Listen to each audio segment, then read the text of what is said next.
Kita akan mempelajari bagaimana konsep kasih yang ditunjukkan di dalam Alkitab, dan kita akan melihat walaupun kita sudah mengetahui bahwa Allah sangat mengasihi kita, namun dengan mempelajari pelajaran sekolah sahabat kita akan melihat bahwa ternyata Allah jauh lebih dalam lagi mengasihi kita semua.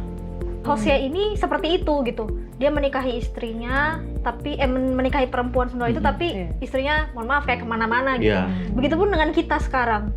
Allah itu tetap setia menunggu kita, dalam artian setia dalam keadaan apapun ya. Kayak contoh kita berdosa, tapi bukan berarti bikin dosa terus, enggak. Tapi maksudnya tuh walaupun kita hancur, terluka dan lain sebagainya, tapi Tuhan itu atau Allah itu menerima kita apa adanya.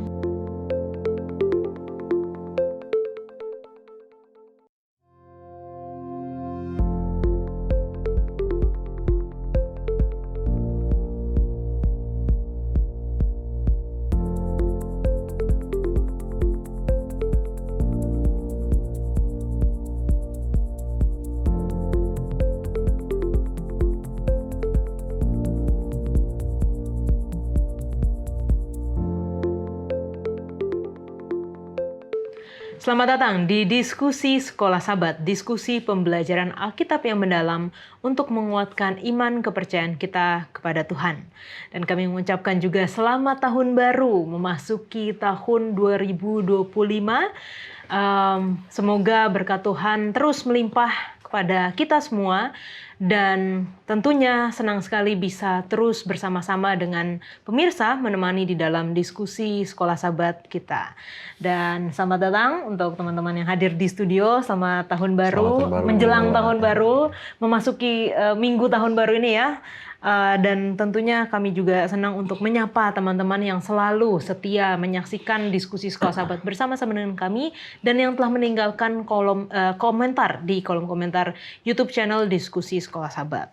Untuk yang pertama, boleh minta kesediaan dari Emi untuk membacakan. Dari Janasib Tamingan, Shalom, puji Tuhan. Tuhan memberkati. Terima kasih diskusi pelajaran sekolah sahabat para narasumber. Yesuslah sumber kehidupan kita. Amin. Kemudian dari JMZ, Shalom, puji Tuhan. Terima kasih perkongsian pelajaran sekolah sahabat tentang jalan, kebenaran, dan hidup. Semoga semua ini menjadi berkat bagi kita semua. Amin. Salam dari anggota GMAHK Kitapol, Tamparuli, Sabah, Malaysia. Amin. Puji Tuhan. Sarah? Dari Saver M, selalu merasa terberkati saat mengikuti diskusi sekolah sahabat. Terima kasih banyak, dengan ini lebih menambah wawasan lebih luas dan banyak tahu. Karena kadang ada beberapa kata yang susah dimengerti, tapi karena dengar diskusi di sini jadi mengerti. Selalu diberikan kesehatan untuk semua yang terlibat dalam pelayanan diskusi sekolah sahabat. Tuhan Yesus memberkati. Amin. Selanjutnya dari Reinhard. Terima kasih, dengan mengikuti channel ini membuat saya lebih mengerti dan memahami apa arti kehidupan yang sesungguhnya dari Jemaat Pantugeta Laut. Amin, puji Tuhan. Pendeta? Ya, ini ada Gondipar Suryo. Shalom dari cabang Sekolah Sahabat Timbou, GMAHK Somodon Tamparuli daerah Tuara Sabah. Puji Tuhan, Tuhan memberkati Hope Channel yang selalu berdiskusi pelajaran sekolah sahabat setiap hari sepanjang minggu, membimbing dan memandu guru diskusi ke kelas di gereja pada sabat berikutnya. Tanya jawab juga membantu pematangan rohani. Semoga para narasumber diberkati kesehatan, kebijaksanaan, hikmat menjangkau ke seluruh pelosok bumi seperti kami terberkati melalui siaran ini. Amin. Dan yang terakhir dari Mima Hasibuan, terpujilah Tuhan. Amin, puji Tuhan. Terima kasih untuk kesaksiannya, untuk kata-kata semangatnya ya buat kita juga yang ada di sini. Bagaimana program ini terus menjadi berkat dan membantu saudara-saudara sekalian di dalam pembelajaran, baik secara pribadi, keluarga, dan juga di dalam jemaat. Dan tentunya ini adalah buku sekolah sahabat kita di triwulan yang baru, di tahun yang baru. Jika Anda rindu untuk belajar bersama-sama dengan kami, namun kesulitan untuk mendapatkan buku sekolah sahabat ini, segera hubungi nomor call center Hope Channel Indonesia yang tertera di layar kaca Anda, sehingga ini dapat dikirimkan ke tempat Anda masing-masing secara cuma-cuma. Mungkin untuk daerah Indonesia ya, karena banyak juga ternyata yang meminta dari luar Indonesia dan kami agak kesulitan karena terlalu jauh, ongkos kirimnya cukup mahal gitu ya kalau sudah di luar dari Indonesia. Baik, terima kasih. Pelajaran kita sepanjang triwulan yang baru adalah mengenai kasih dan keadilan Allah. Kita akan mempelajari bagaimana konsep kasih yang ditunjukkan di dalam Alkitab, dan kita akan melihat walaupun kita sudah mengetahui bahwa Allah sangat mengasihi kita, namun dengan mempelajari pelajaran sekolah sahabat kita akan melihat bahwa ternyata Allah jauh lebih dalam lagi mengasihi kita semua. Allah adalah kasih. Keseluruhan kitab suci menyatakan fakta ini. Kasih adalah inti dari siapa Allah itu, inti dari segala sesuatu yang kita percayai, dan harus menjadi inti dari segala sesuatu yang kita lakukan. Oleh karena itu, cara kita memahami kasih memengaruhi keseluruhan iman dan perbuatan kita. Namun apa sebenarnya kasih itu? Apakah kasih Allah hanya memberi, tetapi tidak pernah menerima? Apakah kasih ilahi itu murni pengorbanan diri, atau mungkinkah Allah juga disenangkan oleh manusia? Apakah kasih Allah itu bersifat emosional? Apakah Allah benar-benar peduli terhadap manusia? Bisakah kasih Allah ditolak atau dihilangkan? Apakah Allah mengadakan hubungan saling mengasihi dengan makhluk ciptaan? Bagaimanakah kasih dan keadilan bisa jalan beriringan? Jika Allah adalah kasih, mengapa ada sangat banyak kejahatan dan penderitaan di dunia ini? Jawaban atas pertanyaan-pertanyaan ini akan menyatakan kasih Allah yang digambarkan kitab suci jauh lebih besar daripada gagasan-gagasan yang dianggap sebagai kasih di dunia saat ini. Temukan tentang apa yang telah dan sedang dilakukan Allah untuk memulihkan kasih di setiap sudut dan celah alam semesta. Dalam pelajaran Sekolah Sabat, Kasih dan Keadilan Allah.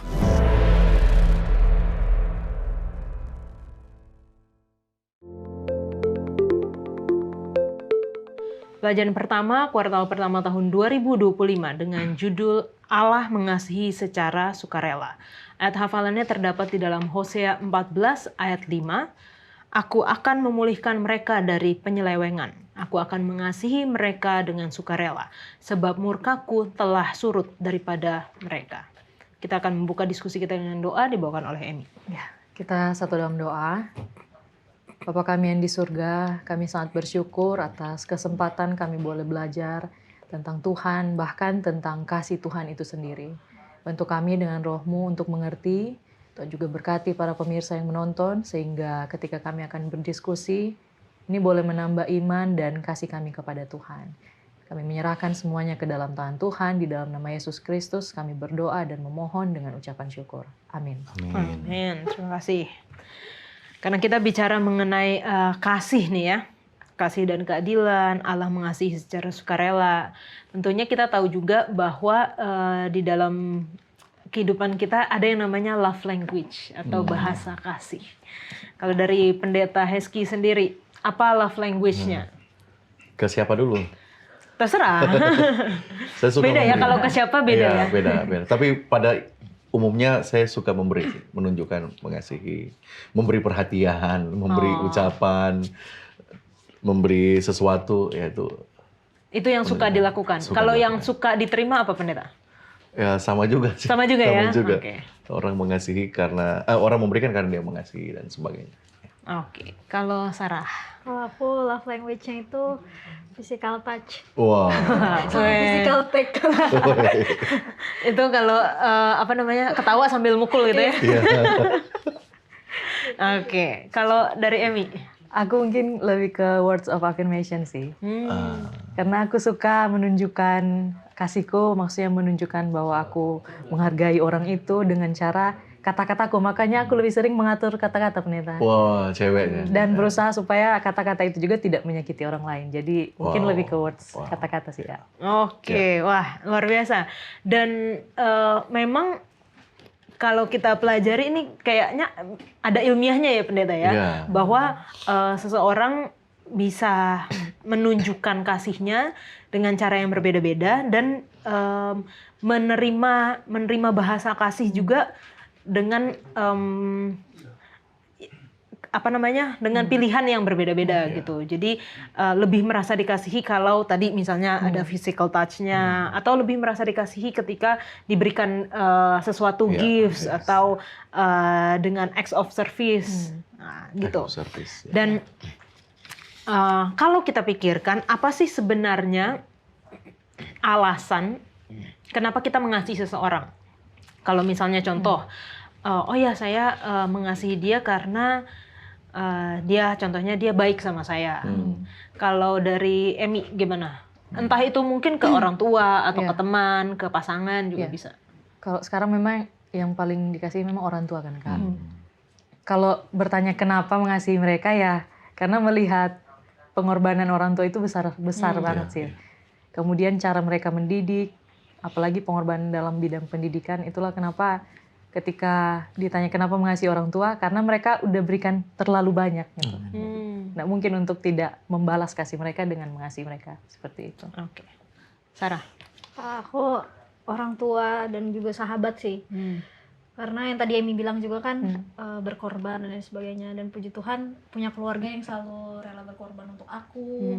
Punya teman-teman atau sahabat juga yang bisa berkorban, ngasih perhatian dan lain sebagainya. Jadi itu cara ataupun bikin aku jadinya mengasihi mereka gitu. Oke. Apakah itu alasan yang sama juga ketika kita mengasihi Tuhan, pendeta? Ya harusnya seperti itu sih, karena ada yang Tuhan tunjukkan kepada kita. Keberadaan kita ini aja sebenarnya sudah menjadi bukti bahwa kita perlu mengasihi Tuhan. Kita kan nggak pernah tahu dari mana kita ada sebelumnya ya. Kita tahu kita sudah ada, prosesnya itu kita hanya dapat informasi.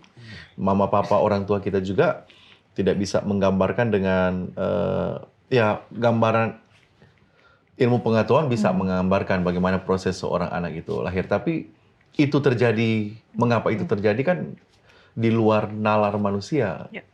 Itu bukti lah. Kalau saya misalnya, karena dalam konteks sudah berumah tangga, mengasihi istri itu karena kita jadi satu, kita sudah satu. Saya menyakiti dia sama seperti saya menyakiti diri saya sendiri. Dan itu juga kan gambaran Tuhan dengan umatnya. Dia mau menyakiti, kalau umatnya tersakiti sama seperti menyakiti Tuhan biji matanya. Oke, thank you pendeta. Nah, di pelajaran kita hari Minggu, melampaui harapan yang masuk akal. Ini dalam konteks kasih ya. Mengasihi, kasih Allah itu melampaui harapan yang masuk akal. Artinya ketika di akal kita, nih sepertinya orang ini udah nggak pantas lagi, untuk dikasihi, untuk diberikan belas kasihan. Tetapi kasih Tuhan masih terus terhadap orang ini contohnya. Karena kita bisa melihat bahwa Tuhan dengan rela mengasihi kita dan setiap orang lebih daripada yang kita bayangkan. Dan kita dapat mengetahui kasih ini melalui cara dia bertindak dalam sejarah umatnya. Tentunya ketika kita belajar mengenai bangsa Israel, bagaimana ratusan tahun, bahkan ribuan tahun Tuhan memberikan kesempatan kepada bangsa Israel dan tetap mengasihi bangsa Israel walaupun sering kali dikecewakan, bahkan ditolak.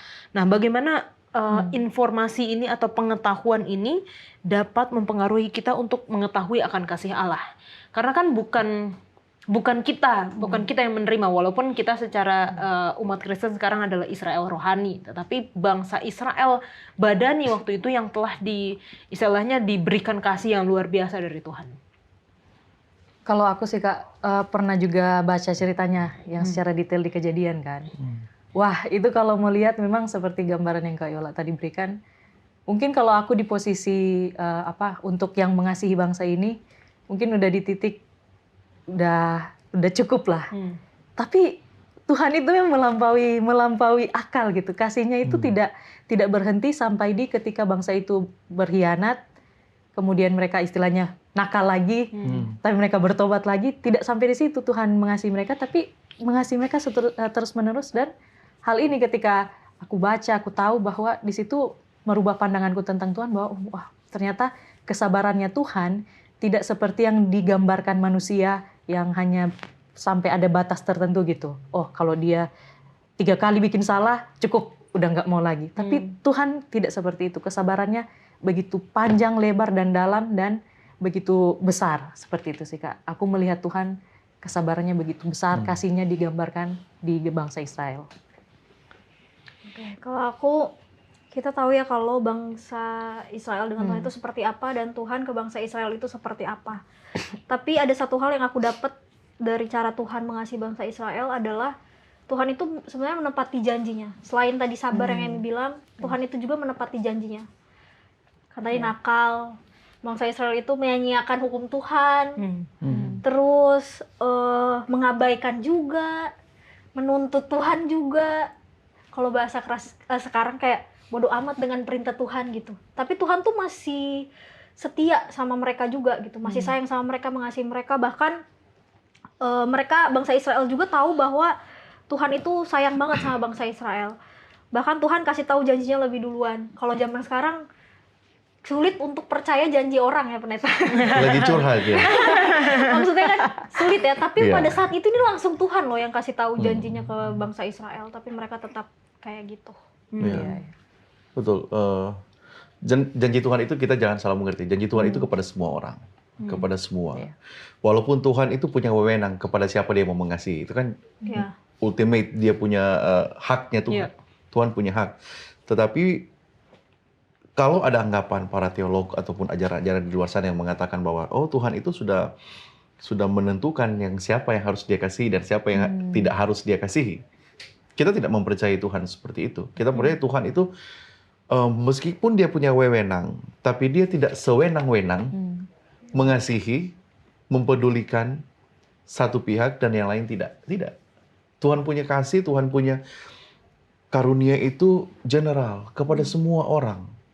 Makanya disebut dengan pertanyaan tadi, pelajaran hari Minggu Yola tanyakan, harapan yang masuk akal. Apa harapan manusia kita berdosa? Yang baik dikasihi Tuhan, yang tidak baik dihukum. Itu harapan. Tapi nggak begitu Tuhan kita. Yang tidak masuk akal itu adalah orang yang jahat pun, yang tadi diceritakan dua teman kita ini, Tuhan kasihi. Ya, hanya prosesnya seperti apa, ada kan yang tetap tinggal di dalam kasih, ada yang tetap ada yang meninggalkan kasih mula-mula. Mungkin itu akan berkembang dalam diskusi kita. Oke. Tadi pendeta udah sempat mention ya, dan ada ayatnya di sini, Keluaran 33 ayat 19. Aku akan memberi kasih karunia kepada siapa yang kuberi kasih karunia, dan mengasihani siapa yang kukasihani. Ini mungkin pendeta boleh jelaskan lebih dalam lagi arti ayat ini. Jangan sampai pemikirannya kayak yang tadi pendeta jelaskan kan. Oh berarti Allah pilih-pilih dong, dari awal sudah dipilih gitu siapa yang mau dikasihi gitu. Betul. Oke. Ya, pertanyaannya ya. Boleh kita baca lagi Keluaran 33. Kita lihat konteks Keluaran 33 ayat 19. Iya. Apakah itu pernyataan Tuhan langsung atau ada proses sampai ayat 19 itu muncul? Kalau kita lihat ini adalah satu diskusi, bukan? Ini adalah komunikasi ataupun diskusi Tuhan dengan siapa namanya? Musa. Jadi penting di sini. Jadi untuk melihat ayat 19 di dalam Keluaran 33, supaya kita tidak termasuk di dalam pemikiran bahwa Tuhan itu memilah-milah ya, memilih. Nah, gini, orang Israel dan Tuhan itu memiliki hubungan yang akrab. Bahkan Tuhan mengatakan di pasal sebelumnya, pasal 19, pasal 18, Musa ini matchmaker. Apa itu matchmaker? Mak comblang. Ya. Antara Tuhan dengan orang Israel, bangsa Israel. Tuhan bilang kepada Musa di Sinai kan, katakan kepada mereka, kalau mereka mau menjadi umatku, aku menjadi Allah mereka, mereka harus ini, 1, 2, dan seterusnya. Musa turun, ayat 19. Terus Musa katakan apa yang Tuhan katakan kepada mereka melalui Musa. Dan mereka jawab, yang Tuhan minta akan kami lakukan. Musa balik lagi kepada Tuhan, dan jadilah Keluaran pasal 20, hukum dan sebagainya. Jadi hukum itu konteks keluarnya hukum, 10 hukum dalam Keluaran 20 itu ada deal, ada perjanjian antara Tuhan dengan bangsa Israel. Nah oke. Kemudian mereka berontak.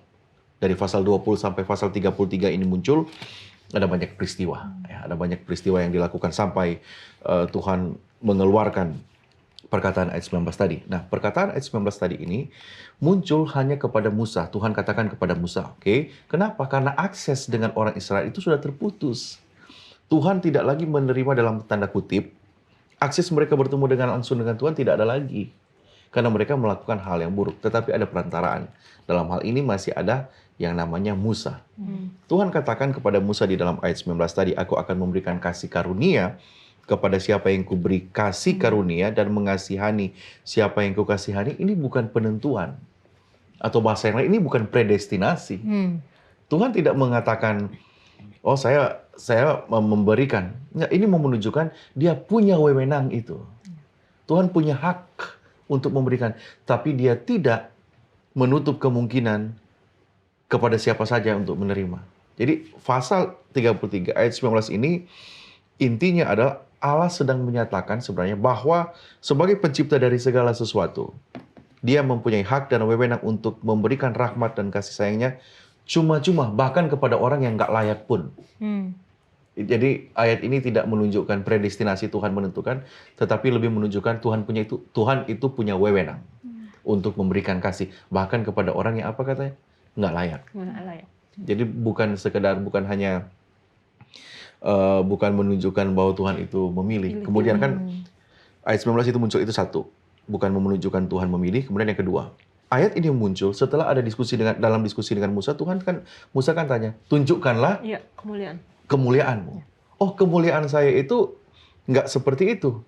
Kemuliaan saya itu adalah aku akan melewatkan kasih karunia. Apa itu kasih karunia? Kesabaran itu apa? Itu karakter, sifat Tuhan.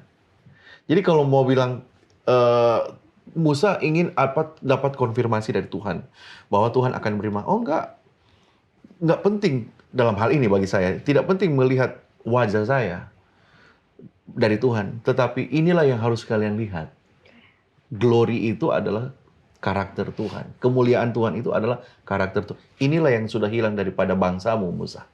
Tunjukkanlah saya. Kalian sudah menunjukkan ini, itulah yang kalian sudah lihat daripada. Jadi, tidak menjawab pertanyaan Musa secara langsung, tetapi menyelesaikan persoalan orang Israel yang kehilangan kemuliaan Tuhan. Kadang-kadang kan Tuhan begitu. Tuhan sebenarnya tidak menjawab permintaan kita, kesusahan kita, tetapi dalam cara yang lain dia menjawab, karena itulah yang menjadi kebutuhan kita. Mungkin itu. Thank you, Pendeta. Ya. Mungkin ketika kita melihat perjalanan bangsa Israel, memang naik turun banget gitu ya. Artinya mereka baru lewat Mesir, keluar dari Mesir, melewati laut yang terbelah. Betul. Dengan itu nggak masuk akal sih menurutku. Mujizat yang nggak masuk akal, tapi ketika itu setelah mereka baru menyaksikan mujizat itu, mereka langsung lupa gitu sama Tuhan. Langsung bersungut-sungut. Betul. Ketika Musa naik ke Gunung Sinai, mereka langsung bikin anak lembu emas. Tetapi kan memang dalam perjalanannya Tuhan selalu akhirnya mengampuni dan terus-menerus mengasihi bangsa Israel. Tapi kita juga melihat bahwa kasihnya Tuhan itu nggak cuman kayak, oh ya, kamu salah diampuni udah gitu, salah diampuni udah, tapi ada pelajaran yang diberikan, ada istilahnya kayak hukuman untuk kalau seperti orang tua kepada anaknya adalah untuk memberikan pelajaran gitu ya, untuk mengubah kesalahannya dia. Jadi seperti apa kasih yang benar itu, Pendeta? Artinya ketika kita mengasihi juga, kita kan belajar dari kasih Allah. Apakah kita mengasihi ya los-los aja gitu. Yang penting semua dikasih. Apa yang kamu mau, semua ini saya kasih. Kamu bandel, oh ya nggak apa-apa, jangan diulangin lagi ya, tapi nggak ada hukuman apa-apa. Gimana, Pendeta? Dunia sekarang ada memiliki dunia yang penuh dengan kegelapan ini. Kenapa saya sebut kegelapan? Karena ada kesalahpahaman di dalam melihat Tuhan itu. Kesalahpahaman dalam melihat Tuhan itu adalah Tuhan itu baik hanya kepada mereka yang baik. Wah, ini dihukum karena dia jahat. Enggak. Kesalahpahaman melihat karakter Tuhan itu Ya itu tadi, kita melihat, oh ini orang baik. Jadi wajar dia diberkati. Sementara orang yang jahat, oh ini dihukum oleh Tuhan karena dia jahat. Enggak, Tuhan tidak seperti itu. Kalau di dalam perkembangan pelajaran sekolah sahabat, pelajaran Alkitab dalam sekolah sahabat ini, kita lihat bahwa Tuhan juga bersedih ketika umatnya atau orang-orang itu ada di dalam musibah. Pernah ada cerita para rabi, orang-orang Yahudi berbicara ketika orang Israel kan mereka berhasil keluar dari laut itu kan, mereka berada di sana, orang Mesir mati. Orang Israel bikin nyanyi-nyanyian, ya, mereka menyanyi dengan luar biasa, Miriam memimpin lagu pujian. Terus di sorga pada saat itu keheningan. Ini cerita para rabi ya, rabi-rabi Yahudi. Kenapa keheningan? Pertama mereka gembira, para malaikat gembira, tapi tiba-tiba Tuhan berdiri dan bilang, stop. Kenapa? Kalau orang Israel bergembira, wajar karena mereka lolos dari lautan itu. Tetapi kalian tidak tahu saya ya. Ini kembali ini cerita para rabi yang diceritakan para rabi yang berlangsung di kehidupan Yahudi.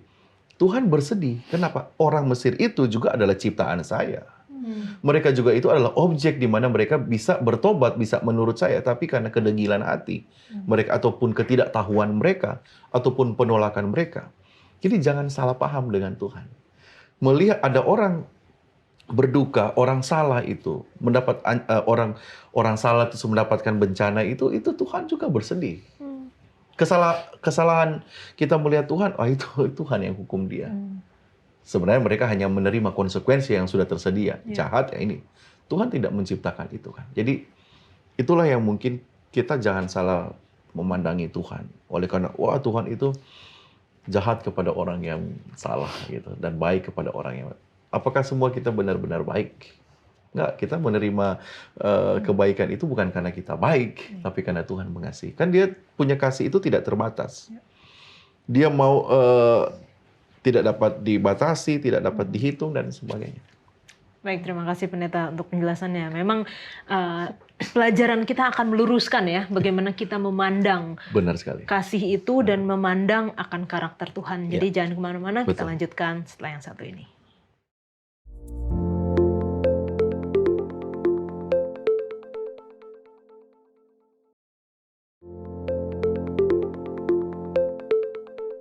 Suatu cerita yang menarik bagaimana Tuhan memerintahkan Nabi Hosea, pergilah kawinilah seorang perempuan sundal dan peranakanlah anak-anak sundal, karena negeri ini bersundal hebat dengan membelakangi Tuhan. Kita tahu bahwa kisah ini adalah mengenai contoh nyata dari kasih Tuhan terhadap bangsa Israel, terhadap bangsa pilihannya yang terus-menerus berbuat zina dalam hal rohani, mengecewakan Tuhan, mengkhianati Tuhan. Tetapi Tuhan datang kepada Hosea untuk mengatakan bahwa kehidupanmu akan menjadi contoh bagaimana aku mengasihi bangsa Israel. Tapi di satu sisi agak miris juga ya. Gimana kalau menurut Emi, kalau Hosea ini disuruh menikahi perempuan sundal yang udah tahu jelas-jelas bukan perempuan baik-baik, sedangkan dia seorang nabi gitu. Kalau aku sih Kak, memang ketika aku baca cerita ini agak sukar untuk memposisikan diri untuk dimengerti ya, untuk di zamanku sekarang, karena aku membayangkan kalau itu terjadi di kehidupanku sekarang, wah kayaknya susah, sangat susah deh, sangat susah untuk bisa dilakukan. Tapi ya satu hal yang aku imani ya Kak secara pribadi adalah aku percaya Tuhan itu punya Tuhan punya alasan. Artinya Tuhan pasti tahu kenapa dia buat seperti ini, kenapa Tuhan izinkan hal itu terjadi. Tapi kalau ada hal yang kayak aku bilang tadi sukar untuk aku pahami, aku hanya beriman bahwa Tuhan pasti tahu yang terbaik gitu. Mungkin seperti itu Kak. Tapi untuk lebih rincinya itu masih agak sukar juga untuk aku pahami gitu, untuk aku jelaskan kenapa. Oke. Gimana rasanya disakiti, Sar? Biar dia curhat kan. Disakiti aja udah sakit gitu. Gimana ini yang memang menyerahkan diri untuk disakiti gitu kan? Kalau menurut Sarah gimana? Kasian gitu, kayak Hosea jadi tumbal. Aku sih yang pertama kesian. Terus aku sempet bertanya-tanya sih waktu aku baca ceritanya, kayak kok bisa sih Tuhan kasih izin gitu Hosea untuk menikahi perempuan Sundal ya, kalau di ceritanya gitu. Terus miris juga, kayak kalau aku punya anak laki-laki contohnya ya Kak, terus Tuhan suruh anakku nikah sama perempuan kayak gitu kan mungkin agak aneh gitu kan. Kalau zaman sekarang bibit bebet bobotnya aja masih dicari gitu. Dan tapi waktu itu yang aku ambil dari cerita ini adalah yang pertama, Tuhan itu punya alasan. Memang sih alasannya sampai sekarang juga aku bingung juga alasannya, nanti pendeta bisa tahu kali ya. Pokoknya semua yang bingung-bingung tanya pendeta. Tuhan punya alasan, punya perencanaan mungkin yang bisa menjadikan umat yang lainnya bisa melihat contoh seperti Hosea. Karena Hosea juga setia, terus dia tidak melawan. Kalau disuruh kayak gitu kan dia, oh iya Tuhan gitu kan contohnya. Terus Hosea ini juga tidak bertanya-tanya gitu loh, nggak kok sama dia Tuhan gitu, kok sama perempuan ini, tapi dia tetap mau gitu menikahi wanita tersebut gitu. Kalau aku baca di hari Senin sih ya Kak, jadi ini tuh apa ya, kayak Tuhan mau kasih contoh nyata, kasih Tuhan kepada umat-umatnya gitu melalui Hosea seperti itu. Oke. Oh, Kami bertiga bingung. Gini, kalau ada satu peran yang Tuhan mau berikan kepada orang yang dia panggil, dan itu agak sulit adalah pemanggilan itu akan menjadi contoh atau object lesson kepada siapa saja, dalam hal ini orang Israel. Dan itu yang terjadi dengan Hosea. Hidupnya menjadi object lesson, pelajaran, objek pelajaran. Kenapa? Agak sulit, karena nabi-nabi yang lain kan hanya Tuhan panggil, bilang ini, bilang itu, hanya suruh katakan saja. Jadi hanya by words or written. Jadi hanya melalui berkhotbah ataupun menulis surat. Itu. Tetapi ada yang ketiga ini, yaitu hidupmu sendiri yang akan menjadi object lesson. Dan itu agak sulit di luar. Bagi saya, ketika Tuhan memilih Hosea, itu adalah itu privilege, keistimewaan yang Tuhan berikan kepada Hosea. Pemilihan Tuhan itu tidak ada yang dapat ganggu gugat. Tuhan tadi kita sudah bicarakan, dia punya wewenang. Dan salah satu wewenangnya itu kasihnya tidak terbatas. Dan pemilihannya itu di luar nalar kita. Jadi bukan hanya sekedar berkata-kata, menulis surat, tetapi di dalam kehidupan. Tuhan memanggil di perut ikan Yunus. Hanya berkata-kata, tidak menulis surat. Tetapi ini berkata-kata pun hampir boleh dibilang jarang, tidak banyak. Hanya menulis. Hosea kan bukan pasal yang panjang. Bukan pasal yang panjang, tapi kehidupannya itulah yang Tuhan mau tunjukkan. Jadi terlihat kasihan Hosea karena kehidupannya menjadi object lesson. Tapi pada saat yang sama itu seperti merefleksikan diri kita. Diri kita ini sebenarnya object lesson. Apa yang terjadi dengan Sarah dalam hidupnya, nggak tahu apa itu ya Sarah ya. Apa yang terjadi dengan Emi dalam hidupnya, Yola dan saya, itu adalah object lesson bagi orang lain. Sekarang memang tidak ada nabi, tetapi mungkin hidup kita sekarang ini yang kita alami itu adalah object lesson, pelajaran kehidupan yang akan dilihat oleh orang lain. Jadi tidak kasihan lagi dong sama Hosea, karena tiba-tiba sama seperti saya sekarang Hosea. Dalam konteks yang lain, kamu harus mengasihi, walaupun kepada orang yang membuat kamu berduka. Tampar pipi kiri, kasih pipi kanan. Ampuni orang yang berbuat jahat, doakan musuhmu. Itu kan nggak jauh beda dengan apa yang dialami oleh Hosea. Dan sekarang mungkin kita adalah Hosea itu menunjukkan kehidupan kita. Karena Tuhan sudah merefleksikan. Jadi pertama, Tuhan memilih itu, dia punya wewenang. Dan ketika dia memilih Hosea, dia punya rencana untuk menunjukkan ini loh kasih saya. Seperti kehidupan yang digambarkan oleh kehidupan Hosea. Dan luar biasanya Hosea itu tadi Sarah katakan dia menurut ya. Dia setia gitu. Dia nggak banyak argumen gitu. Ya. Dia kalau kita bisa bandingkan mungkin seperti Abraham yang disuruh mempersembahkan anaknya Iya. dan menurut gitu. Ya mungkin hampir sama lah bebannya mempersembahkan anak dengan menikahi wanita sundal gitu ya. Tetapi Tuhan tidak salah memilih Hosea, Tuhan tidak salah memilih Abraham untuk melakukan satu privilege tadi kan, keistimewaan yang besar di mana kehidupannya itu menjadi pelajaran, menjadi tanda bagi banyak orang. Dan bagaimana kisah ini dapat mengubah pandangan atau persepsi kita tentang Allah. Kalau tadi kan kita belajar bahwa pelajaran ini harus dapat mengubah persepsi kita yang salah tentang Tuhan.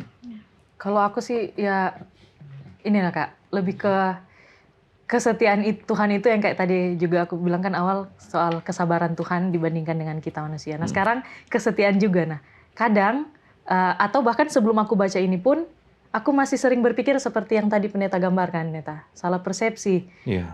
Aku berpikir bahwa ketika aku meninggalkan Tuhan atau dalam tanda tidak setia kepada Tuhan, tidak menuruti perintah Tuhan yang aku sudah ketahui dan aku sudah pelajari. Aku berpikir di situ Tuhan berhenti mengasihi.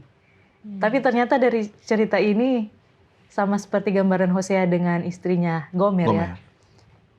Ternyata kasih Tuhan itu, kesetiaan kasih Tuhan itu tidak berhenti ketika saya tidak mengasihi dia.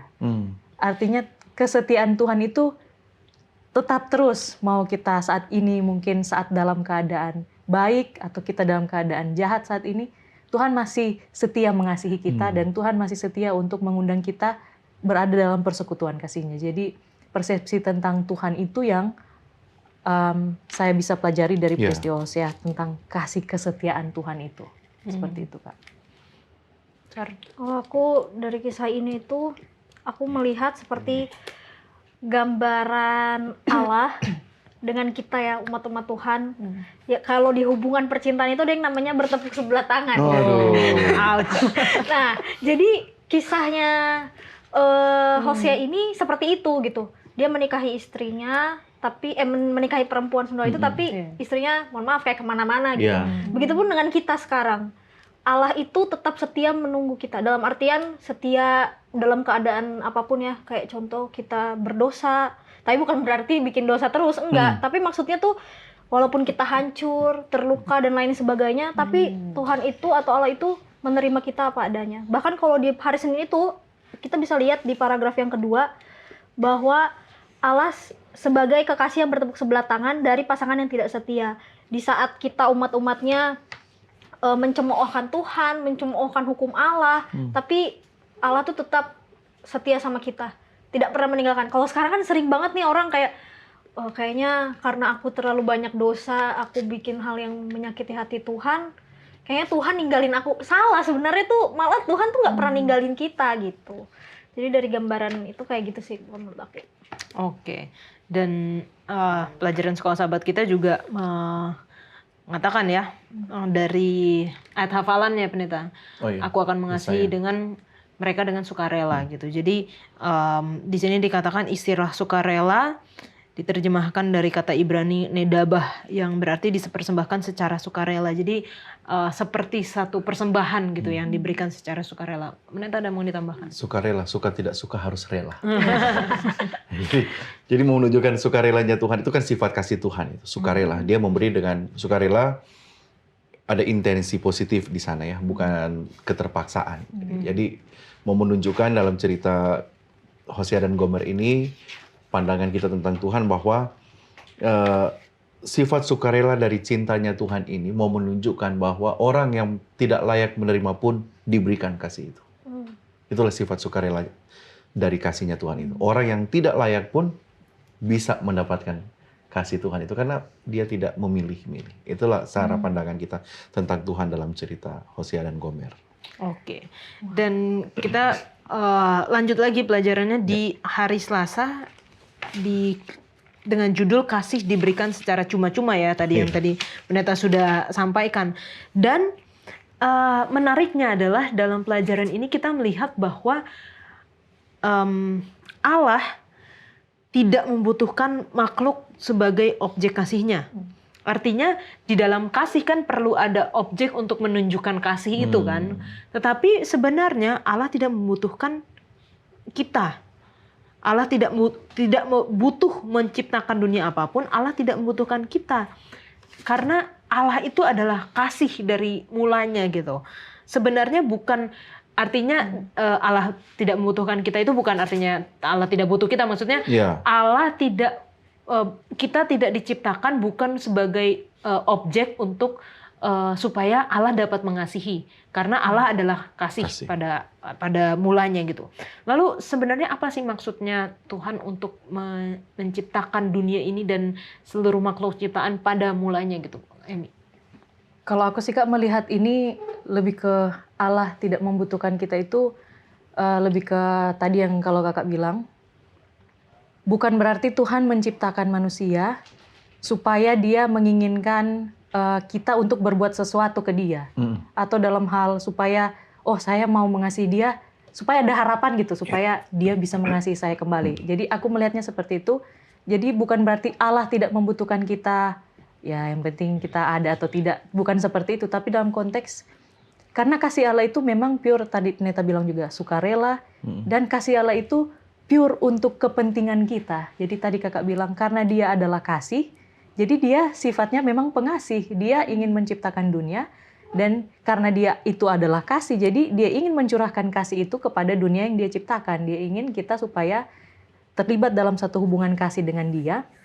Dan lewat hal itu juga dia sebenarnya, kalaupun ada manusia yang mengasihi dia menginginkan itu juga secara sukarela, seperti yang dia berikan. Jadi seperti itu.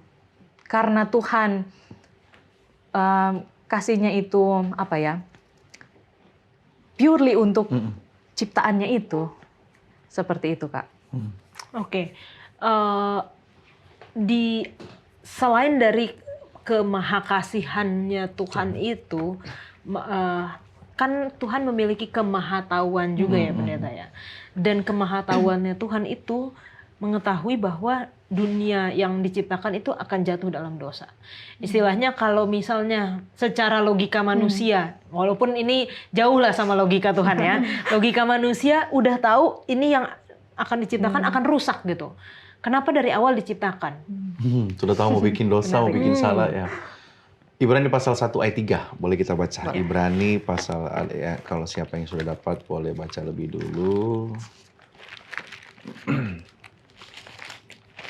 Ibrani pasal 1 ya benar? Pasal 1 ayat 3. Ibrani pasal 1 ayat 3, ia adalah cahaya kemuliaan Allah dan gambar wujud Allah dan menopang segala yang ada dengan firman-Nya yang penuh kekuasaan. Dan setelah ia selesai mengadakan penyucian dosa, ia duduk di sebelah kanan yang maha besar di tempat yang tinggi.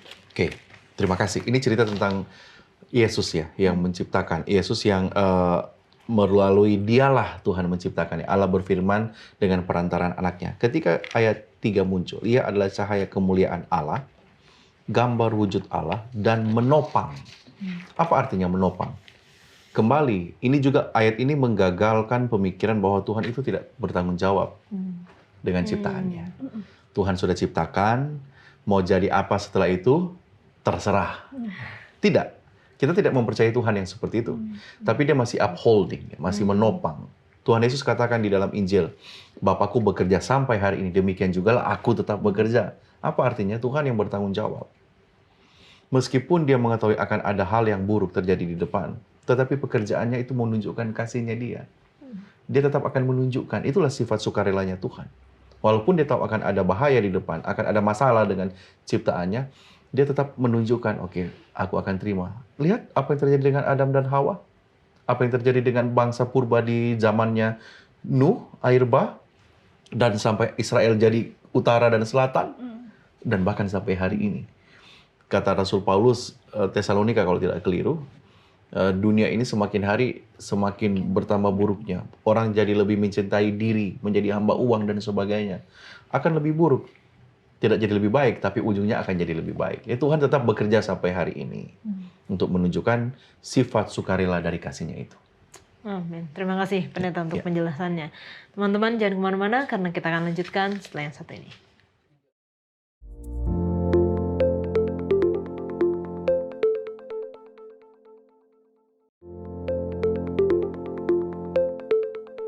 cerita menarik lainnya adalah perumpamaan mengenai perjamuan kawin yang terdapat di dalam Matius 22 ayat 1 sampai 14. Di mana ada tuan yang mengadakan satu perjamuan lalu mengundang orang-orang untuk datang, tetapi orang-orangnya kayak zaman sekarang lah, banyak alasan gitu. Nggak mau datang dengan segala alasannya. Pada akhirnya tuan itu mengundang orang-orang yang di jalan di mana saja untuk datang. Apa sih sebenarnya arti dari perumpamaan ini, Emi? Kalau ketika aku baca cerita ini, Kak, aku lihat kan gambaran besarnya adalah ketika Tuhan mengundang semua orang, tapi dibilang juga menggunakan pakaian pesta. Nah, pada akhirnya ada yang datang pakai pakaian pesta, ada yang datang tidak pakai pakaian pesta, yang tidak pakai pakaian pesta dikeluarkan seperti itu. Nah, aku melihat ini seperti aku melihat Tuhan itu memberikan undangan kasihnya juga. Maksudnya tadi kan pelajaran ini membahas tentang kasih Tuhan secara sukarela. Itu dia berikan untuk semua orang. Nah, aku juga ingat ada ayat di Wahyu itu kalau tidak salah membahas mengenai bagaimana itu kain lenan itu adalah perbuatan benar orang-orang. Atau artinya pakaian, kita harus menggunakan pakaian itu adalah bukti atau tindakan kita yang menunjukkan bahwa kita menerima undangan kasih Tuhan seperti itu. Sebuah perbuatan kita. Nah, bagaimana kita bisa menghasilkan perbuatan yang benar? Karena kan pada dasarnya kita, apapun yang kita lakukan ya, karena kita berdosa, pasti tidak benar. Tapi bagaimana itu bisa menghasilkan perbuatan yang benar? Harus datang dari kasih itu. Jadi kasih itulah yang menghasilkan buah perbuatan. Artinya ketika kita menerima undangan yang Tuhan berikan seperti di cerita ini, kita tidak akan hidup seperti maunya kita aja. Kalau tadi di cerita ini, yang penting Tuhan cuma undang, saya datang aja pakai baju tidur contoh. Mau-maunya gue gitu kan. Tapi Tuhan tidak seperti itu. Tuhan bilang harus pakai pakaian pesta. Artinya kita perlu menggunakan pakaian kebenaran dari Tuhan lewat kasih yang menggugah kita untuk menghasilkan buah perbuatan itu. Mungkin seperti itu, Kak. Oke. Dan kalau kita baca perumpamaan ini, memang biasa ya perumpamaan ini diceritakan dengan sedikit lebay gitu ya. Mana ada raja mengundang orang, tapi orang bawahannya ini berani menolak. Saya lagi sibuk. Saya lagi ngurusin ladang saya. Raja loh ini. Kita aja kalau diundang sama pimpinan nggak berani nolak gitu kan. Segan. Apalagi kalau misalnya presiden ngundang, kita pasti bangga sekali. Tapi ini seorang raja memberikan undangan kasih tetapi ditolak. Dan tadi seperti yang Emi sudah jelaskan mengenai pakaian, berarti ada pakaian kebenaran yang kita harus pakai ketika kita masuk di dalam undangan Tuhan itu. Pendeta boleh berikan. Pada ayat 9 mungkin kita bisa baca ya dalam perumpamaan itu. Matius pasal 22 ya, ayat 9. Kalau ada yang boleh dapat. Oke, ayat pasal 22 ayat 9. Karena itu, pergilah ke persimpangan-persimpangan jalan dan undanglah setiap orang yang kamu jumpai ke perjamuan kawin itu. Apa artinya? Ini setelah ada penolakan kan? Setelah ada penolakan kemudian pergilah. Kata yang dipakai di sana kan go again and again, berulang kali. Itu artinya ada masa periode. Saya mau langsung masuk kepada hal yang lebih hal yang lain dari melihat dari cerita ini, bahwa Tuhan itu bukan tidak panjang sabar. Tuhan itu sukarela, tapi bukan berarti tidak ada keadilan di sana. Ketika dia bilang pergi berulang-ulang, itu menunjukkan ada saatnya tidak akan pergi lagi untuk berulang-ulang. Ada masa di mana tidak akan ada lagi undangannya itu. Dan akhirnya tempat itu penuh atau enggak? Penuh kan, orang-orang datang. Jadi menunjukkan bahwa di dalam perumpamaan ini, kita harus sensitif dengan undangan Tuhan. Dan ingat, fase menjadi orang Kristen itu ada dua permulaan. Pertama, permulaan ketika kita menerima Kristus dengan semua kebenarannya. Itu terjadi di sini, di dunia ini. Nah, pada fase ini, ketika kita menerima Tuhan Yesus sebagai Juru Selamat, artinya menerima undangan Dia, invitation Dia, kita hidup sesuai dengan apa yang Dia minta, regulasi. Bukan untuk supaya kita masuk surga, enggak. Itu yang pertama. Yang kedua adalah ketika kita masuk di dalam dunia baru yang Dia siapkan. Permulaan itu akan menunjuk kepada kehidupan yang tidak akan ada kesusahan. Nah, dua fase ini tidak boleh berjalan sendiri-sendiri. Tidak mungkin orang akan datang kepada kehidupan yang kekal itu tanpa Yesus. Yohanes pasal 14 ayat 6. Sementara orang yang sudah menerima Kristus harus tetap tinggal di dalam Dia, bertumbuh di dalam Dia, sambil melakukan pekerjaan itu karena Tuhan yang mengerjakan di dalam Dia. Jadi ingat, perumpamaan ini implikasinya dalam bagi saya.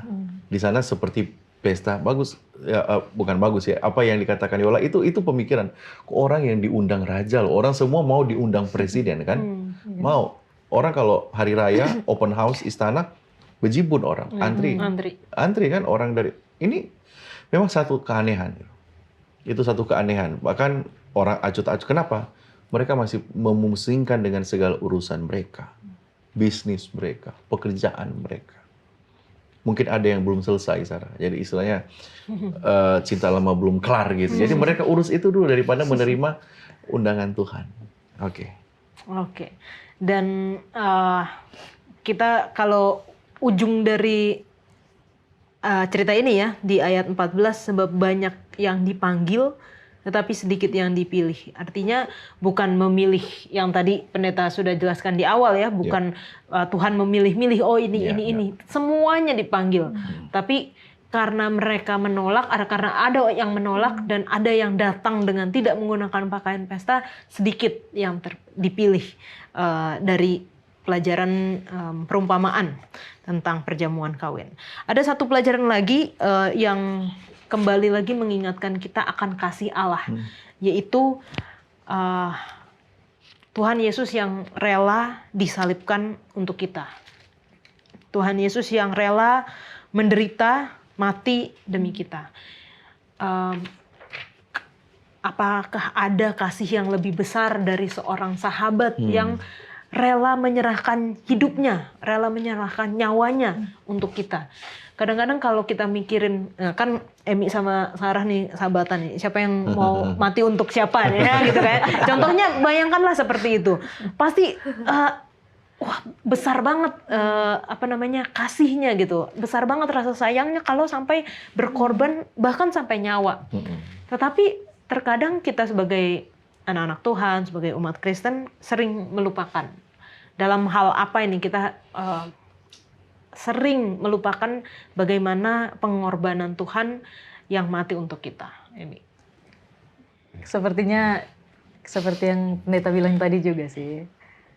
Kadang urusan-urusan pribadi itu Kak yang buat aku jadi akhirnya lupa. Terlalu sibuk mengurus, contoh ada sesuatu yang ingin aku capai, atau aku terlalu sibuk dengan diriku sendiri, terlalu fokus ke diri. Oh harus bikin ini, atau mungkin secara simpelnya contoh satu hari gitu. Udah ada planning mau bikin ini itu. Mau capai ini itu, oh ada urusan keluarga ini harus di ini. Nah kadang ketika aku terlalu sibuk untuk mengurus urusan pribadiku, terlalu fokus kepada diriku sendiri, jam-jam berdoa contoh yang mungkin bukan mungkin ya, dan pasti bisa mengingatkan aku untuk ingat kembali, pandang kembali pada Kristus supaya sepanjang hari ini bisa tetap ingat kasih Tuhan. Tapi karena kesibukan itu aku jadi lalai untuk menjalin hubungan dekat dengan Tuhan, sehingga sama seperti contoh kayak Yola tadi lah, kalau aku dengan Sarah juga. Kalau sekarang karena dekat, jadi banyak hal yang kita buat, aku ingat, oh kemarin dia bikin ini, aduh senang sekali. Tapi lama-kelamaan kalau contoh aku ada jarak dengan Sarah, mungkin dia di pulau yang beda atau di negara yang beda, terus tidak ada kontak lagi.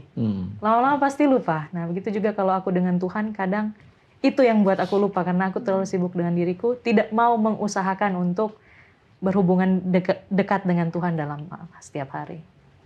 Sarah? Kalau aku, hal yang sering melupakan kasih Tuhan itu, kalau ini sih Kak, ketika ditawarkan hal-hal yang menguntungkan buat diri sendiri, yang penting aku bahagia. Terus hal itu yang malah tanpa disadari ya, itu yang bikin aku jadi kemerosotan rohani gitu. Kayak lupa siapa yang kasih itu. Sebenarnya kan kalau contoh aku bekerja atau aku dapat berkat dan lain sebagainya, sebenarnya itu dari Tuhan juga kan gitu. Tapi kadang ketika dikasih kebahagiaan ataupun berkat-berkat itu malah lupa gitu sama siapa yang memberinya gitu. Nah, terus yang kedua juga ketika sesuatu yang ditargetkan yang pengen dicapai. Pokoknya aku pengen banget seperti itu atau lain sebagainya. Nggak terjadi, langsung kayak nggak asik. Kecewa ya sama Tuhan. Kecewa banget nih beneran nih Tuhan nih. Kayak gitu. Jadi itu yang sebenarnya kalau aku pikir-pikir ketika aku belajar ini tadi kemarin aku belajar soal hal ini tuh aku kayak mikirnya selama ini aku selalu meminta hal-hal malah yang menguntungkan terus gitu, tanpa mikirin perasaan Tuhan ya. Kalau aku minta hal-hal yang enak mulu gitu kan. Tapi dari hal ini aku belajar untuk ya udah sekarang bergantung sama Tuhan, yang tadi Emi bilang kan, memandang kepada Tuhan, bangun komunikasi dengan Tuhan dan lain sebagainya gitu. Saya mau kita baca ya, Matius pasal 23 ayat 7. Injil Matius pasal 23, yang sudah dapat aja lebih dulu ya, boleh baca. Mereka suka menerima penghormatan di pasar dan suka dipanggil rabi. Saya pikir ayat 37 benar itu ya? 23 ayat 7 ya, Pendeta? Matius 23 ayat 37. Oh, 37, sorry. 37. Yerusalem, Ya, Yerusalem, ya. engkau yang membunuh nabi-nabi dan melempari dengan batu orang-orang yang diutus kepadamu. Berkali-kali aku rindu mengumpulkan anak-anakmu sama seperti induk ayam mengumpulkan anak-anaknya di bawah sayapnya, tetapi kamu tidak mau. Nah, oke. Terima kasih, Yola. Matius 23 ayat 37. Kita bisa perhatikan kata rindu ya, rindu. Berkali-kali aku rindu. Kata rindu ini kata kerjakan, kerinduan. Itu juga sama dengan di bagian kedua. Jadi kata teloh itu kerinduan, intensi, menginginkan, berniat, itu muncul 2 kali. Dan pada 2 respon yang berbeda. Pertama, Tuhan punya kerinduan, punya intensi untuk mengumpulkan orang-orang yang berbuat dosa ini. Seperti induk ayam. Kemudian kata yang sama digunakan untuk respon yang berbeda. Bagian terakhir yaitu, tetapi kamu tidak mau. Kata tidak mau itu juga telo, menunjukkan intensi nggak mau. Motifnya pun nggak mau. Jadi lihat ya, jadi lebih daripada sekedar tindakan. Di dalam pikiran Tuhan itu sebelum dia bertindak, dia mau semua orang itu selamat. Ingat, tidak ada lagi penentuan, predestinasi, tidak ada. Karena intensi Tuhan itu semua selamat. Tetapi ada yang intensinya tidak mau. Menolak. Jadi di sini disebut dengan banyak yang terpanggil, sedikit yang terpilih. Terpilih itu bukan Tuhan yang memilih, bukan. Itu gambaran orang-orang yang punya intensi, kerinduan, keinginan untuk tidak mau. Jadi hati-hati keinginan itu. Keinginan Tuhan, semua selamat. Tetapi ada yang berkeinginan untuk tidak mau diselamatkan. Siapa mereka? 2. Orang yang diundang itu 2. Satu memang menolak sama sekali. Yang kedua menerima undangan, tetapi di dalam pesta itu mereka tidak mengikuti rules dari yang punya pesta. Jadi, meremehkan. Jadi sama. Ada orang yang memang tidak mau menerima ajakan kasih karunia dari Yesus, tawaran, oke, selesai. Ganti yang lain. Yang kemudian yang kedua, menerima tawaran kasih karunia dari Yesus, ajakan keselamatan dari Yesus, pesta itu yang punya pesta, tapi di dalam selengean, bikin kacau, bikin rusuh, tidak berpakaian yang rapi, tidak berpakaian yang semestinya. Artinya kan tidak menghormati. Jadi sama juga orang yang tidak menerima Tuhan, dengan orang yang menerima Tuhan tapi tidak menghormati Tuhan dalam mengikuti aturan. Itu sama. Jadi percuma kita menerima Tuhan, tetapi tidak menerima ajaran Dia. Itu tidak dipersiapkan untuk level kehidupan yang kedua. Oke, thank you Pendeta. Oh ini seru banget. Memang kayaknya nggak ada habisnya, sama seperti kasih Tuhan nggak ada habisnya. Nggak ada habisnya kita kalau misalnya mau membicarakan, mau mendiskusikan kasih Tuhan. Tapi dari Emi dan Sarah mungkin ada satu pelajaran yang kalian dapatkan mengenai kasih Tuhan yang kalian mau sampaikan. Kasih Tuhan itu bukan berdasarkan siapa saya saat ini. Dan bukan berdasarkan, karena ini juga masih aku gumuli, tapi puji Tuhan aku bisa terima. Kasih Tuhan itu bukan berdasarkan ketika aku merasa Tuhan dekat, berarti Tuhan mengasihi. Ketika aku pun merasa, tidak merasa ya secara manusia, tidak merasa Tuhan dekat, Tuhan tetap dekat dan mengasihi aku. Amin. Seperti itulah Tuhan. Kalau aku, Allah itu mengasihi bukan karena apa yang kita lakukan untuk Dia, tapi Dia mengasihi karena Dia memang adalah seorang yang pengasih gitu. Jadi mau kita berdosa dalam artian kita berbuat jahat, kita melanggar hukum Tuhan, Tuhan tetap setia mengasihi kita dan Dia mengundang kita semua untuk berada dalam kasih-Nya. Seperti yang di Matius 5 ayat 45, mungkin aku baca aja. Karena dengan demikianlah kamu menjadi anak-anak Bapamu yang di sorga, yang menerbitkan matahari bagi orang-orang yang jahat dan orang yang baik, dan menurunkan hujan bagi orang yang benar dan orang yang tidak benar. Jadi kasih Allah tidak terpengaruh kepada apa yang kita lakukan. Tapi bukan berarti kita seenaknya terus-terusan berbuat dosa, karena kita juga harus ingat bahwa pintu kasihan juga akan tertutup seperti itu. Jadi kita harus terus mengasihi Tuhan. Simpulan pendeta. Ya, sifat sukarela kasih Tuhan itu tidak membatasi kita untuk memilih. Dalam artian, Tuhan mengasihi, pada saat yang sama kita harus menerima itu. Tidak. Sukarela sifatnya Tuhan itu tetap memberikan kepada kita kebebasan. Di situ keadilannya Tuhan. Tapi dengan segala konsekuensi. Tuhan tidak menggunakan wewenangnya untuk sewenang-wenang mendikte kita menerima panggilannya. Kalau kita memang datang kepada Tuhan dengan hati yang benar-benar hancur, hati yang benar-benar butuh, itulah yang kita merespon. Tapi ketika kita tidak merespon, itu yang namanya tidak terpilih. Kebebasan yang Tuhan berikan kepada kita itu menunjukkan Dia punya kasih juga adalah sukarela. Terima kasih pendeta, Emi dan juga Sarah sudah berdiskusi, dan kiranya ini dapat memperbaiki, mengubah pandangan kasih Allah terhadap kita ya, sepanjang pelajaran kita sepanjang triwulan ini. Dan kalau teman-teman memiliki pertanyaan, jangan sungkan untuk tuliskan di kolom komentar YouTube channel Diskusi Sekolah Sabat dan kita akan membahasnya.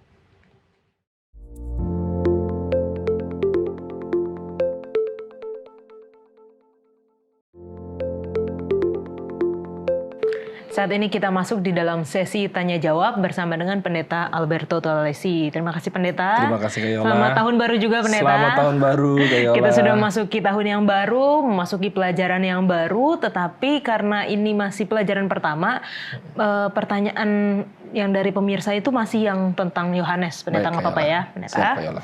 Saya bacakan dari Gisesa Channel. Sejak kapan di Perjanjian Lama ada istilah Bapa, Anak, dan Roh Kudus? Baik, terima kasih Kak Yola. Terima kasih Gisesa Channel yang telah bertanya. Shalom para pemirsa Hope Channel Indonesia yang kami kasih di dalam Tuhan. Baik, jadi ini pertanyaan banyak orang ya tentang keilahian yang esa, tapi dia adalah 3 pribadi. Ya. Jadi ditanya istilah Bapa, Anak, dan Roh Kudus. Betul bertaburan dalam kitab Perjanjian Lama juga tentang istilah ini. Salah satu contoh soal di dalam Mazmur 103:13, seperti Bapa sayang kepada anak-anaknya, demikianlah Tuhan sayang kepada orang-orang yang takut akan Dia. Allah yang Maha Tinggi digambarkan banyak sekali dalam bentuk Bapa. Panggilan disapa dengan Bapa di dalam kitab Perjanjian Lama sendiri. Tentang anak, nubuatan tentang Mesias di dalam Mazmur pasal 2 jelas sekali ya, bahwa aku menceritakan tentang ketetapan Tuhan. Ia berkata kepadaku, anakku engkau telah kuperanakan pada hari ini. Jadi istilah anak juga, gambaran tentang anak juga ada di dalam Perjanjian Lama. Tidak seolah-olah muncul mendadak di dalam Perjanjian Baru. Bapa, Anak, dan Roh Kudus ini. Kalau Roh Kudus banyak sekali ya bertaburan di dalam Perjanjian Lama. Contoh soal lah. Jadi bila mana kita coba lihat di dalam nubuatan lagi tentang Mesias, coba Kak Yola boleh baca ya, Yesaya 61 ayat 1. Oke, Yesaya 61 ayat yang 1. pertama. Roh Tuhan Allah ada padaku, oleh karena Tuhan telah mengurapi aku. Ia telah mengutus aku untuk menyampaikan kabar baik kepada orang-orang sengsara dan merawat orang-orang yang remuk hati, untuk memberitakan pembebasan kepada orang-orang tawanan dan kepada orang-orang yang terkurung kelepasan dari penjara. Jadi baik, terima kasih Kak Yola. Ini juga berbicara tentang janji Mesias. Ketiga oknum ini tampil di sini, Roh Tuhan, ya. Terus Tuhan yang mengurapi dia, dan juga dialah Mesias itu sendiri, yang kita kenal sebagai Yesus Kristus. Itulah Kak Yola. Baik, terima kasih pertanyaannya Pendeta. Karena pertanyaan selanjutnya ini masih ada hubungannya juga dengan oknum kealahan Bapa, Anak, dan Roh Kudus. Baik, dari Khairul Halim, boleh saya bertanya mengapa Allah 3 pribadi? Mengapa pribadi yang pertama Bapa sepertinya orang tua kita?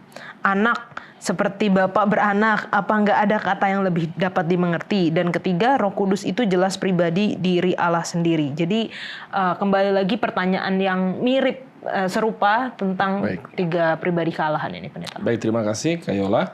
Jadi ditanyakan di sini, terima kasih Hairul Halim ya. Mengapa Allah tiga pribadi? Karena Alkitab yang memberitahukannya kepada kita. Bukannya dari teori, doktrin, dan teologi manusia. Tidak, Alkitab yang memberitahukan kepada kita.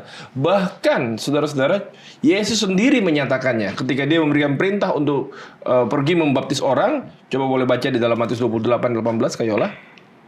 Matius 28 ayat yang ke-18. 19, Pendeta. Ayat 19. Karena itu pergilah, jadikanlah semua bangsa muridku dan baptislah mereka dalam nama Bapa dan Anak dan Roh Kudus. Baik, terima kasih. Sebagaimana pertanyaan yang pertama tadi, ketiga oknum ini ada tiga pribadi ini juga sudah ada sejak dalam Perjanjian Lama ditulis. Dan juga ketika Yesus datang ke atas dunia ini juga dia menampilkan ketiga oknum ini. Waktu dia memberikan perintah, ada banyak peristiwa, tapi saya ambil contoh di dalam dia memberi perintah untuk membaptis orang, bahwa baptislah dalam nama Bapa, Anak, dan Roh Kudus. Jadi ini setara ketiga oknum ini. Dialah kealahan itu yang esa itu. Lalu pertanyaan yang berikut tadi ditanyakan adalah kenapa pakai kata Bapa? Ya tadi sebagaimana saya baca dalam Mazmur 103:13 tadi, bahwa ya seperti Bapa sayang kepada anak-anaknya, demikianlah Tuhan sayang kepada orang yang takut akan Dia. Kenapa hubungan itu digambarkan sebagai Bapa dan anak? Ya sebagaimana sangat mengasihi. Bahkan ketika Yesus dibaptis, Kayola tolong baca di dalam Matius 3:16 dan 17. Ini juga otoritas. Ya, misalnya seorang presiden mempunyai anak presiden, itu kan juga gambaran daripada kasih Allah, kasih Tuhan, kasih seorang bapak kepada anaknya, dan juga ketika seorang presiden, privilege daripada anak itu juga pasti ada. Coba contoh yang digambarkan di dalam perkataan Allah terhadap Yesus sendiri dalam Matius 3:16-17. Sesudah dibaptis, Yesus segera keluar dari air, dan pada waktu itu juga langit terbuka dan ia melihat Roh Allah seperti burung merpati turun ke atasnya. Lalu terdengarlah suara dari sorga yang mengatakan, inilah anakku yang kukasihi, kepadanya lah aku berkenan. Baik, terima kasih Kak Yola. Kembali tiga pribadi tampil di sini. Ya, Roh Kudus dalam bentuk burung merpati. Bapa langsung dia menyatakan, inilah anakku yang kukasihi, kepadanya lah aku berkenan. Jadi Allah di sorga, dia menyatakan suaranya, dan Yesus sebagai anak, dialah dalam wujud manusia, penjelmaannya menjadi manusia di atas muka. Jadi Alkitab bertaburan berbicara tentang ketiga oknum keilahian ini. Kenapa kita percaya? Karena Alkitab yang menyatakannya. Karena kitab suci inilah satu-satunya dasar iman Kristiani. Sola Scriptura. Maka kita ambil dari kitab suci. Lalu kalau dibilang bahwa Roh Kudus itu adalah Allah itu sendiri, mari kita buka di dalam Yohanes 14 ayat 26. Contoh Kayola. Yohanes 14 ayat 26. 14 ayat 26. Sini dikatakan, tetapi penghibur, yaitu Roh Kudus, yang akan diutus oleh Bapa dalam namaku, dialah yang akan mengajarkan segala sesuatu kepadamu dan akan mengingatkan kamu akan semua yang telah kukatakan kepadamu. Jelas di sini berbeda. Bagaimana mungkin dia mengutus dirinya sendiri? Kan jadi begini katanya. Tetapi penghibur, yaitu Roh Kudus, yang diutus oleh Bapa. Jadi dia bukan pribadi Allah itu sendiri. Dia pribadi yang berbeda. Kenapa itu? Kitab suci yang menyatakannya. Kita hanya bisa imani apa yang kitab suci nyatakan kepada kita. Terima kasih, Kak Yol. Baik, terima kasih Pendeta. Banyak sekali pertanyaan dan banyak juga diskusi yang sudah membahas mengenai Bapa, Anak, dan Roh Kudus ini ya Pendeta. Walaupun ini secara Tuhan sangat ingin menyatakannya kepada kita, tetapi hikmat pemahaman manusia yang nggak nyampe. Seperti kayak udah disederhanakan sejauh mungkin, tetapi masih belum bisa terpikirkan. Iya, Kak Yola. Mungkin bahasa yang bisa dipakai dan bisa dimengerti oleh manusia ya Bapa, Anak, dan Roh Kudus ini ya Pendeta ya. Iya, karena itu dinyatakan oleh kitab suci. Apa yang dinyatakan itulah buat kita. Ulangan 29 ayat 29. Jadi kita ini manusia mempunyai otak yang hanya sekepal tangan. Bagaimana bisa memahami Allah yang maha luas, yang tiada terbatas itu, oknum yang sangat ajaib itu? Apa yang dinyatakan saja yang kita bisa percayai, yang bisa kita imani. Dengan ini cukup untuk membawa kita dapat keselamatan sehingga kita akan bertumbuh dalam kekekalan, semakin mengagumi keilahian itu. Terima kasih. Kak Yola. Amin. Nah, satu pertanyaan lagi pendeta, hampir mirip juga dari Maudi Tirayuh. Siapa Roh Kudus? Baik, terima kasih Kak Yola. Jadi Roh Kudus ini mulai dari sejak penciptaan kitab suci yang pertama, Kejadian ini dibuka kitab suci itu, langsung ada Roh Kudus di sana. Ya. Dia berperan dalam penciptaan. Contoh saya bacakan Kejadian 1 ayat 2, bumi belum berbentuk dan kosong, gelap gulita menutupi samudera raya, dan Roh Allah melayang-layang di atas permukaan air. Dia bukan hanya terlibat dalam penciptaan, tapi dia juga terlibat aktif juga di dalam penebusan ketika Yesus menjelma menjadi anak manusia. Saya bacakan Kak Yola dalam Lukas 1 ayat 35, jawab malaikat itu kepadanya, Roh Kudus akan turun ke atasmu dan kuasa Allah yang maha tinggi akan menaungi engkau, sebab itu anak yang kau lahirkan itu akan disebut kudus, anak Allah. Kembali Roh Kudus berperan di dalam penjelmaan Yesus Kristus menjadi manusia dan semoga bumi ini. Lalu juga Roh Kudus juga berperan untuk boleh menobatkan kita dalam kehidupan kita saat sekarang ini ya. Yohanes 16 ayat 8 sampai 11. Coba Kak Yola boleh tolong baca. Yohanes 16 ayat 8 sampai 11. Ayat 8 sampai 11. Dan kalau ia datang, ia akan menginsafkan dunia akan dosa, kebenaran dan penghakiman. Akan dosa karena mereka tetap tidak percaya kepadaku. Akan kebenaran karena aku pergi kepada Bapa dan kamu tidak melihat aku lagi. Akan penghakiman karena penguasa dunia ini telah dihukum. Baik, terima kasih Kak Yola. Jadi Roh Kudus secara aktif ketika saudara dan saya bersama-sama pada saat ini, ada saudara menyaksikan di sana dan kami di sini, Roh Allah sementara bekerja secara aktif untuk membuat kita boleh mengenal Dia dan mempercayai Dia dan mengimani Dia. Karena itulah kasih Allah yang luar biasa. Bahkan di dalam Kisah Para Rasul ayat 1-8 saya bacakan, tetapi kamu akan menerima kuasa kalau Roh Kudus turun ke atas kamu, dan kamu akan menjadi saksiku di Yerusalem dan di seluruh Yudea dan Samaria dan sampai ke ujung bumi.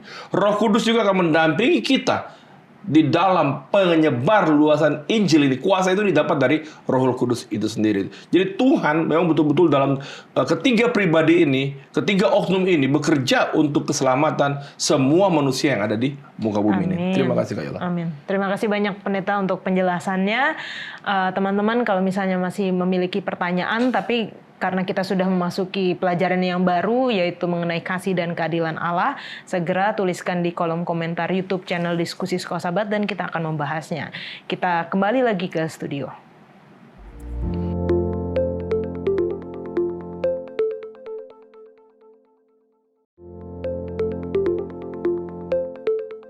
Untuk menutup diskusi kita minta Pendeta Hezki untuk berdoa. Mari kita berdoa. Bapa yang penuh kasih di surga, terima kasih untuk kemurahan-Mu, kasih-Mu yang Kau nyatakan dalam hidup kami. Kau memberikan kepada kami kesempatan, peluang untuk datang lebih dekat kepadamu. Itulah pelajaran yang sudah kami ikuti bersama-sama. Engkau berkati para pemirsa Hope Channel Indonesia, di mana saja mereka berada yang sedang bergumul untuk mendapatkan kemenangan. Biarlah kami boleh menjadi berkat di pertemuan berikutnya. Di dalam nama Yesus kami berdoa. Amin. Amin. Terima kasih Pendeta Hezki, terima kasih Emi, terima kasih Sarah sudah berdiskusi bersama-sama. Kasih Allah tidak disebabkan oleh tindakan apapun dari kita. Kasih Allah memberikan kebebasan, bahkan untuk ditolak sekalipun. Dan kasih Allah diberikan dengan sukarela, bahkan kepada orang yang paling tidak layak sekalipun. Kiranya pelajaran ini dapat membuat kita semakin merasakan kasih Allah di dalam kehidupan kita. Kita akan bertemu di episode selanjutnya. Tuhan Yesus memberkati.